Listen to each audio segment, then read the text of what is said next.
Section 468 of CRPC అనేది section 12 of domestic violence act అప్లికేషన్కి applicable అవుతుందా అంటే ఏంటి?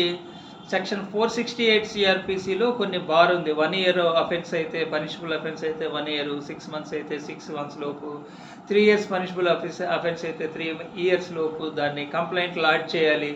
లేకపోతే ఇది not maintainable, cognizance cannot be taken అని ఉన్నది. కాబట్టి సెక్షన్ 12 అప్లికేషన్కి కనుక అంటే డొమెస్టిక్ వైలెన్స్ యాక్ట్ కింద అప్లికేషన్ పెట్టేటప్పుడు అఫెన్స్ ఒక 3 ఇయర్స్ అంతకు ముందు కంటే జరిగిందైతే దానికి ఇప్పుడు 468 అప్లికబుల్ అవుతుందా?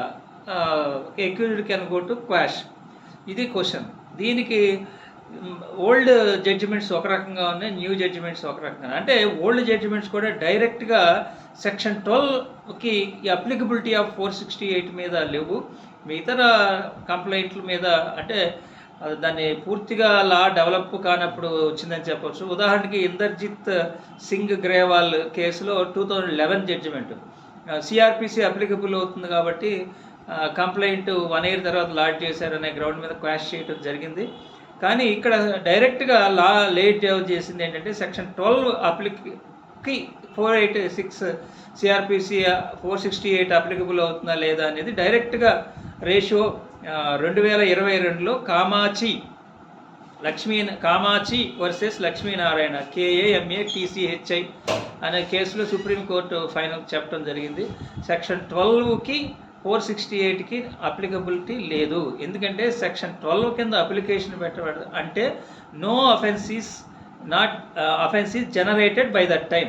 అంటే సెక్షన్ 12 అప్లికేషన్ కింద పెడతామంటే అందులో ఉన్నది అఫెన్స్ కాదు.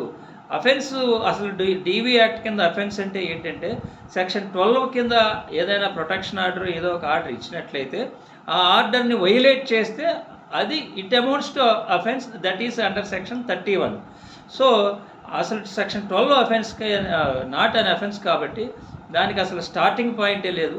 స్టార్టింగ్ పాయింట్ అంటూ ఉండాలంటే అది ఓన్లీ సెక్షన్ 31 అఫెన్స్కే ఉంటుంది తప్ప సెక్షన్ 12కి స్టార్టింగ్ పాయింటే లేదు. కాబట్టి at is not at all an offence. కాబట్టి ఇక్కడ 468 అప్లికబుల్ కాదు. ఈ కేసులో 10 ఇయర్స్ తర్వాత వైఫ్ కంప్లైంట్ సెక్షన్ 12 అప్లికేషన్ పెట్టిందని చెప్పి హైకోర్టు క్వాష్ చేయడం జరుగుతుంది.